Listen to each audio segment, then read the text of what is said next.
Okay. So looking at nonlinear inequalities for section 7, the idea is these aren't just going to be y equals mx plus b. Okay? You have to deal with some that are quadratic, some that are rational, things like that, or even larger.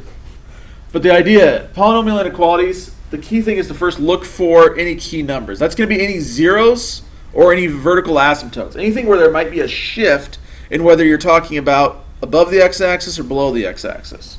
Okay? So for instance, if I look at this function, this quadratic, this has two key numbers. Those zeros, -1 and 3. Okay? After that, what you want to do with that is, and the easiest way to do this, guys, is to graph it on a number line and look at your intervals. Because you end up with 3 different intervals when you have those two numbers. You have from -infinity to the first one, from one number to the next, and then from 3 to infinity. Okay? So then if you think about it in terms of a number line, what you want to look at is when this thing is positive and when this thing is negative. Okay? So you end up with what they call test intervals. Just plug in values. If you know -1 is a 0, then plug in -2 and plug in, 0. Then plug in +4 or 5 or something. Doesn't matter what, as long as you just do a test number that's within those categories. Okay? So,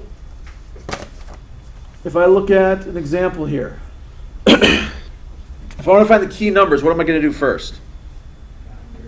Factor it. This is going to factor into what? X minus 6 plus 1. Now that's saying that's less than 0. So what do you have for solutions? Yeah, 6 and -1. So the idea is I want to look at and think about the interval. If I go from -1 to 6, what this graph is doing under each of those circumstances. So all I do is plug values in. If you plug in 0 to this, what do you get? Positive or a negative? Negative, because you'll just have -6. So I'm just going to put a negative sign here. If I plug in a number smaller than this, so if I do -2 or something, well, -2 is going to make this set of parentheses still negative. It'll make this one also negative. So negative times a negative is positive. And then this one over here, past 6, if I put in 7, I'm going to get a positive and positive, so this is also positive. Now, honestly, you can cheat a little bit with this because you know it has to be a parabola, and you know it opens up, and it has these two x-intercepts. You could actually just do that without that. But you're not going to do parabolas for everything on here. Okay? Now, the actual answer for this, and what they're asking for, if I'm solving for this circumstance, I'm going to describe everything that's less than 0. So what interval would be less than 0? Yeah, from -1 to 6. And what I do, parentheses or brackets? Why? Because what? The thing is, does it include -1 and 6? No, why not? Because it's less than. If it's less than or equal to, then it'd be brackets. This is just less than. So the idea, it's a negative between those two values. Okay? Some of them get a little uglier. So what would I have to do with this? Good first instinct. The problem is that limits me because it makes it a lot easier if you can compare this thing to 0. Yeah, I would add the 16 first. Then deal with any factoring you might have. So I'm going to move the 16 over. And that just leave me with 0. So now I can actually factor it. How would I factor this one? By grouping. Remember, change this negative into, or minus into plus a negative. Then do your parentheses. What can I take out of the first set? X squared. That leaves me with what? 3x minus 4. What can I take out of this that'll leave me with 3x minus 4? -4. Okay, so then I have 3x minus 4 in common, and I have x squared minus 4 left. Okay. Yep, that will split into x plus 2x minus 2.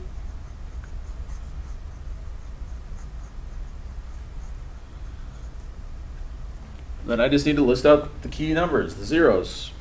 You have what for your x's? And what? 4/3. So you have those 3 zeros. So now if I look at those on a number line,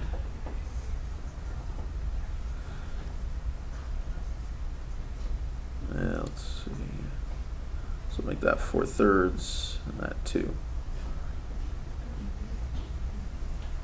Okay. What do you want to use for test numbers?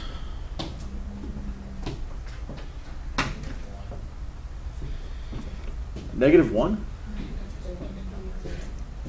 Yeah, just pick numbers you want to plug in, yeah.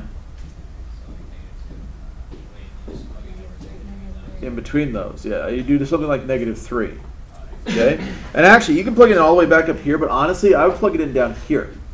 Because it makes it a lot easier to figure out what's going on. Because you don't actually care what the numbers are. You just care whether it's what?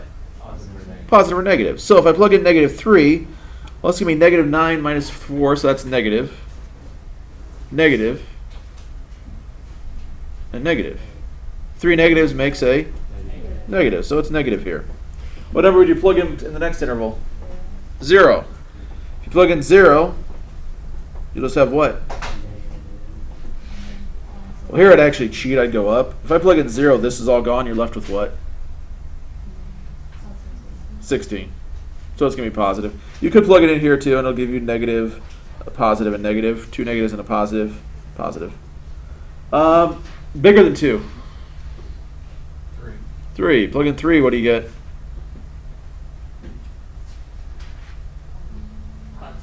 Yeah, it'll be positive, positive, positive. So they're all positives. And if you plug in, what number would you plug in between 4/3 and 2? Between 4/3 and 2? Like 1.5 or something. 1 wouldn't be bigger than 4/3, right? 1.5 here, that's going to be positive. Positive and negative. 2 positives and a negative? Negative. Okay. So, looking at that, we want it when it's greater than 0, right? So over what intervals do I have it greater than 0? Between -2 and 4/3, and then it would be the parentheses, Yeah, because it's greater than, it'd be the parentheses. and then the next one would be 2 to positive infinity. 2 to infinity. What symbol would I want to put in between there? What? Not narrow. It's and or or. Can it be those two things at the same time? No. No, so it's not and. It's or. And what symbol do we use for or? Oh. The U. Union. Oh. It's a union between those two. If you write the word or, that's fine. That's what I'm gonna do. And would be incorrect because they can't happen at the same time. Yeah. Questions on that? Can they ever happen at the same time? Would it always be or? Under these circumstances, like when you have two different sets like this, they're the way this is, yeah, they'd pretty much always be or. Fulfilling two requirements at the same time would be like if something says it's greater than 6 and less than 7, then that's the circumstance where you have an and. Yeah. Okay, like I understand how to figure out like those two things, but like essentially like what are those? Like what am I? This is representing what values, anything in between these sets of values would make this statement true. Okay. So if you plugged in any number between -2 and 4/3, that would be true up here. If you plugged in anything bigger than 2, that would also make this true. That's what you're finding. Thank you. All right. Let's make them a little harder. It's not. Or at least a little more odd. Some ways this one's a little easier, but subtract the 4 first, yep.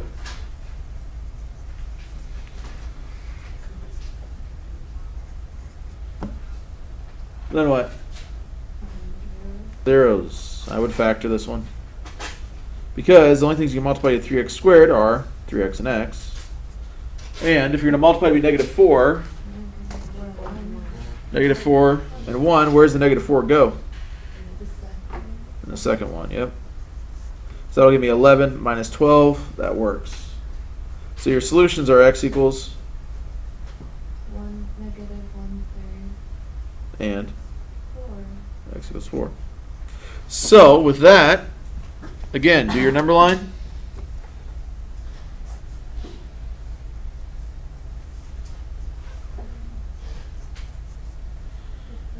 What do you want to test? -2, -1. Again, well, this one's a quadratic, right? So I'm going to take the easiest way possible with it. If I plug in 0, is it going to be positive or negative? Negative. Negative, because it's the negative 4 right here, right? So this is negative. Now it's also a parabola that opens which way? Up. And these 2 points are zeros, right? Yeah. So these two would have to be Positive. positive. So, what's going to be my solution? What intervals make this statement true? Negative infinity to negative 1/3. 4 to negative 2. And 4 to infinity. 4 to infinity. Parentheses or brackets? Anything else I need? 4. Union, yep.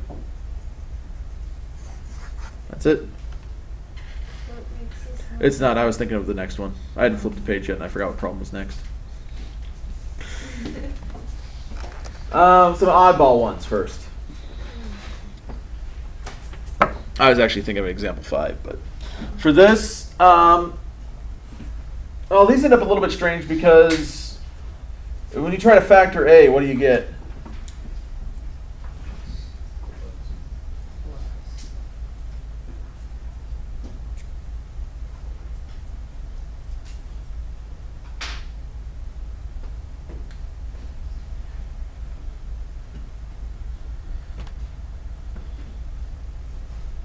Well, the good thing is we can cheat a little bit if you can't think of a way to factor it.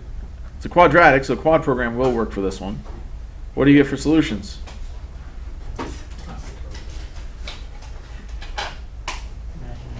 What?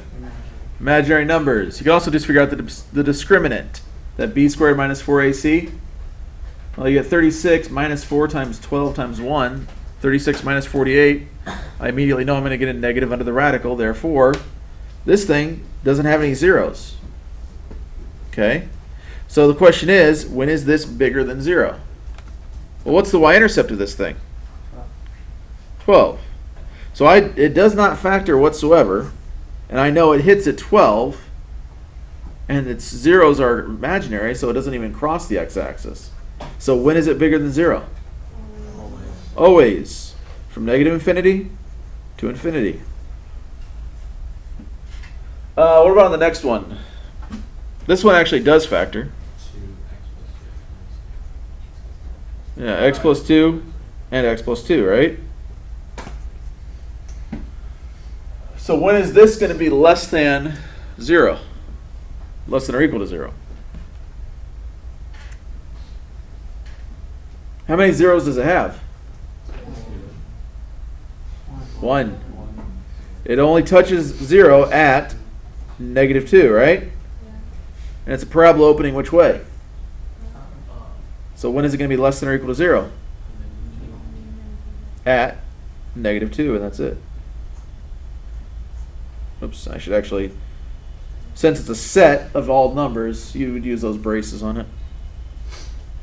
Okay. Next one.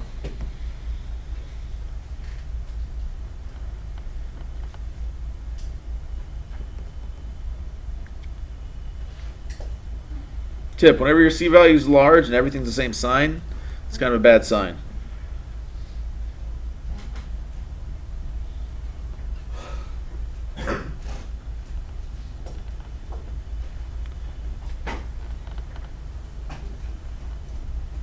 What would this be? None. None what? It's never less than. Yeah, it has no zeros. It doesn't have any real solutions, but also it's a parabola opening up, and it asks when it's less than 0, right? It's opening up and it starts at 7. Well, it hits 7. So what? So never. So what would I actually write for that? Easiest way to do it? Has anybody seen this symbol before? Anybody know what it means? Not technically. It means the empty set. This is set notation with a -2 being the entirety of the set. This means a set with nothing in it. Okay? Basically, you can stand in for no solution. But the definition of the term is empty set. What about this one? X minus 3 squared. So my key points are what? Or key number? 3. This one opens which way? Up. So when is it greater than 0?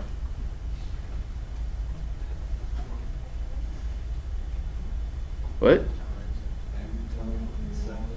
Anytime except 3. Because at 3 it's equal to 0, right? And this asks when it's bigger than 0. So you'd go from negative infinity to 3, and then again from 3 to infinity. Wait, why would it be 4 for that? But again, could you be both negative and could you be both -5 and +6 at the same time? Yeah. Questions? Okay. Now for the funner ones. Rational function. So like section 6. I'll define both the top and bottom by x plus 3 is No. What would be your goal with that? so that you're gonna have that fraction. It'd still be a fraction though. You just have a quadratic on the top and bottom. No, do You're thinking conjugates, right? Yeah, yeah. That's only if we have square roots or i's. Oh. Otherwise, it would just make things more complicated. okay. What do you want it to be equal to? 0. So what do? Subtract 1. Now in reality though, subtracting 1 ends up just giving you a fraction minus a constant, right? So what do I actually want to subtract instead of 1? X minus 3. Yeah, x minus 3 over x minus 3, because that's the same as 1, right? But that allowed me to actually combine these numerators. What's my numerator going to be?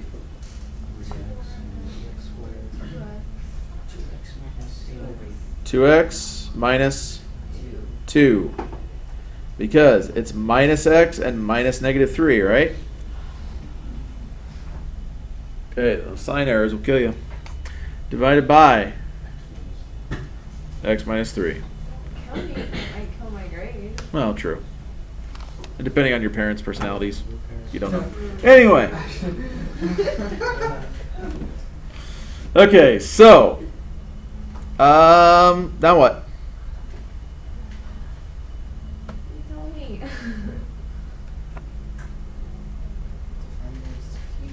Find the key numbers, because this one will have 0, but it'll also have what type of key number? Asymptotes, vertical asymptotes. So you want to look at for zeros. What's the zeros going to be in this case? Or how do I find the zeros for a rational function? Let's find the y-intercepts. X equals 1, because you set the numerator. You take 2x minus 2 equals 0, then solve it, you get x equals 1. Okay, if you just plug in 0 for the x, that's going to give you the y-intercept, which is useful, but it doesn't solve what I'm trying to do here. The other thing is vertical asymptotes. Where's this going to have a vertical asymptote at? Yeah, at x equals 3. So I'm going to use those two numbers. So I have 1 and 3. I do the same process. If I plug in, well, 0 is going to be positive or negative? So go down to your fraction here. Is 0 positive or 0 negative? Positive. So it'll just be negative over a negative, so it's positive. Between 1 and 3, plug in 2. It's going to be positive on top and negative on the bottom, so you get negative. And plug in 4 or something, or 5. Positive over positive, so positive. So, what's going to be the solutions for this one?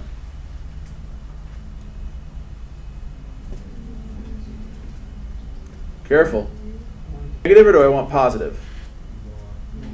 I want negative. So from what to what? From 1 to 3, And then bracket. and then brackets, because it's less than or equal to, so it includes those two numbers.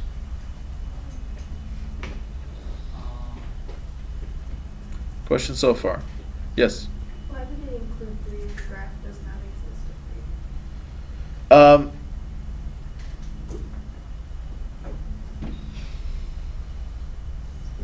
That's a good question.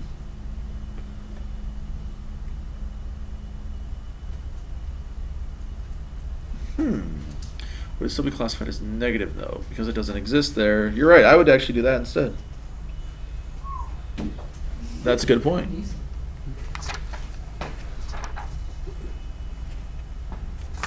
Yep, it should be that. That was just my typo. That's why you want to spend more than like 3 seconds doing these problems. Thank you. Okay, so here, now it takes a little bit of work. Marketing department for a manufacturer of personal electronic organizers has determined the demand for a new model of organizer. I need to just change this wording to cell phones. Where P is the price per organizer and X is the number of organizers sold. So that's your demand equation. The revenue for selling X number of organizers is given there, and the cost is given there. What price should the company charge per organizer to attain a profit of at least $960 million? Any ideas where I want to start this thing? There's a lot going on here, but you need to break down what are they asking for. They're asking what price should they set. So they want to figure out what number to use as P, given that they want at least a profit of 960 million, sorry. Okay. So the problem is, do I have an equation that even involves profit? No, that equation is based on price and number of units. Am I given a profit equation? No, so guess what I got to do? Make one. How do you figure out profit? Revenue minus cost. So I'm going to set up a profit equation. So PR equals R minus C. And then I'm going to plug in the numbers. Now, do I actually want it to equal R minus C? Why greater?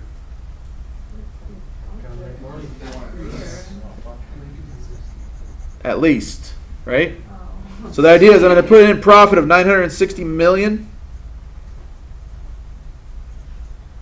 is greater than or equal to, since it's at least, the revenue of X times 500 minus 0.00005X minus your cost, which is 50X plus 2.5 million. Okay, so there's your nice short equation. Now, I want to figure out what value of X is going to give you values above this. Give you a profit above this number, right? Or equal to. So what do I do first?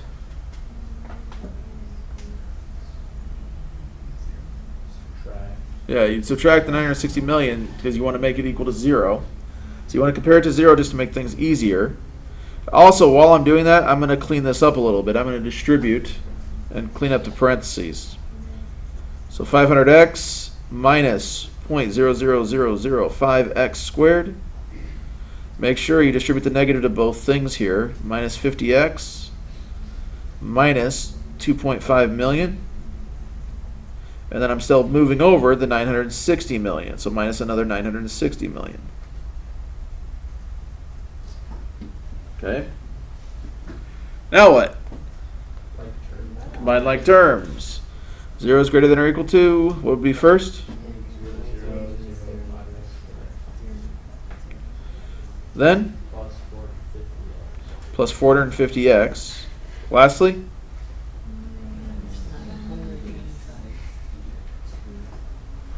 $900 what? 962,500,000. Okay. Now we finally have an equation. So, anybody want to try to factor it? No. Okay. Plug into the quad program. What does it give you?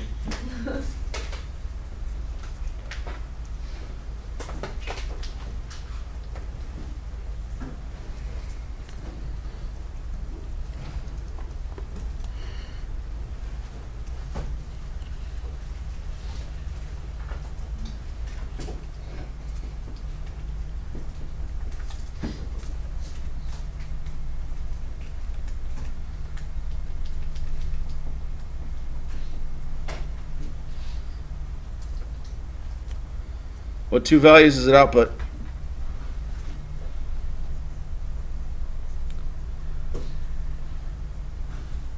So I'm assuming that's not a perfect square.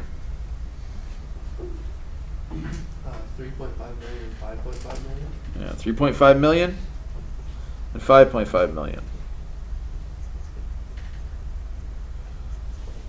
What is that number telling me?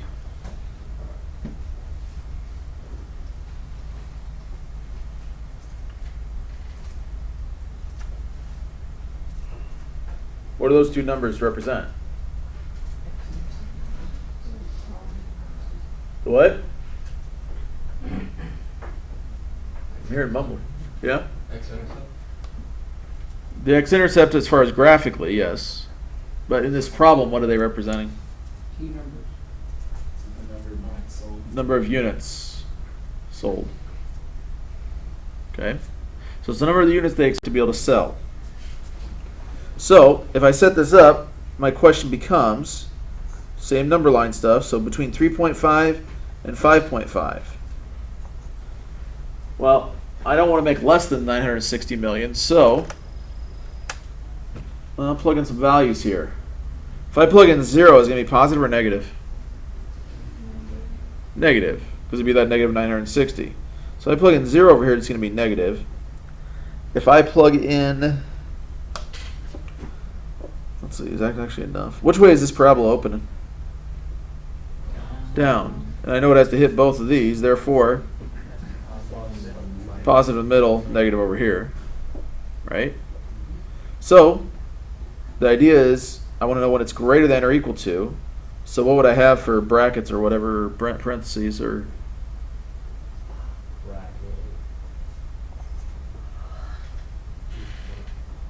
Yeah, everything from 3.5 to 5.5 will get you over that $960 million hump. But is that what the question's asking for? No. So then what do I have to do? Plug that in where? Yeah, the price equation. They're asking at what price can they set it and move that many units. So plug 3.5 million and actually put in the full number, 3,500,000 in for X. What do you get?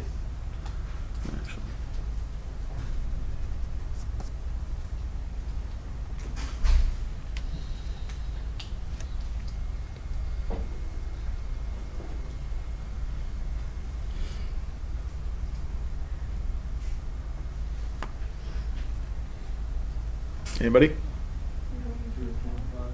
Say again? 325 for which one?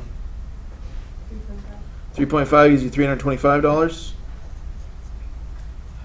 What about the 5.5? 225. Why would at 5.5 million would they only get $225 per phone? Some more. Yeah, here's some more. Demand, right? As demand increases, or as supply increases, demand goes down, vice versa. So the actual answer for this would be they would want to sell between $225, or they want to set the price $225 to $325. Why wouldn't you want to just find the vertex for that? Because shouldn't the vertex just maximize profit? Because it's not exactly what they're asking. They're asking for at least 960 million. Right, but why would you say at least 960 million? Why wouldn't you say the most money possible? Because The thing is, Is this dead on accurate to what will actually happen in the real world? No, this is an expected model. Okay? Because it's an expected model, they kind of do that range thing so they can figure out where they should go with it. Now, the real world equation is a lot more complicated because you got early adapters that spend way too much money for stuff. You got people that wait till the last second to do things. So it ends up being a little bit different than that, but that's the general idea. Last one. Find the domain of this function. Why is this included in an inequality section? It has to be not negative, it has to be like above 0. Yeah, has to be not negative underneath the radical, right? So to find that, I'm literally just going to set up that problem. I want to have $216, or 216, sorry, I'm in the dollars mode, minus 6x squared. How's that going to relate to 0? Greater than, or not negative. Greater than or equal to? Greater than or equal to. Because 0 still works. You can still take the square root of 0. Okay? Solve it. I'm going to move over the 216. So I have negative 6x squared is greater than or equal to negative 216. You could factor this, but honestly it goes faster this way. Divide by negative 6, I get x squared greater than or equal to, what's 216 divided by 6? 36. And then when I square root, x is going to be greater than or equal to? Plus 6? Plus or minus 6? Plus or minus 6. Okay? So, now the question is, when will these values work? Well, it says when x is greater than or equal to 6 or negative 6. Okay? So that's going to be, if I think about it in terms of a number line, that's what's going to be true for this. If I go from negative 6 to 6, well, greater than 6 would be this way, right? And because of the negative, less than negative 6. What it's saying is the distance away. So if I plug in negative 7, does this work? No. Or I plug in 7, I meant. Does this work? But this says it should work. What's wrong with it? You have to flip the sign. Why? You divide by a negative. Make sure anytime you multiply or divide by a negative, you must flip the sign. We divided by negative 6. So you have to flip that sign. So in reality, I'm not talking about outside of 6 and negative 6. I'm talking about between them. So what is your answer going to look like? What interval makes this, or what interval is your domain?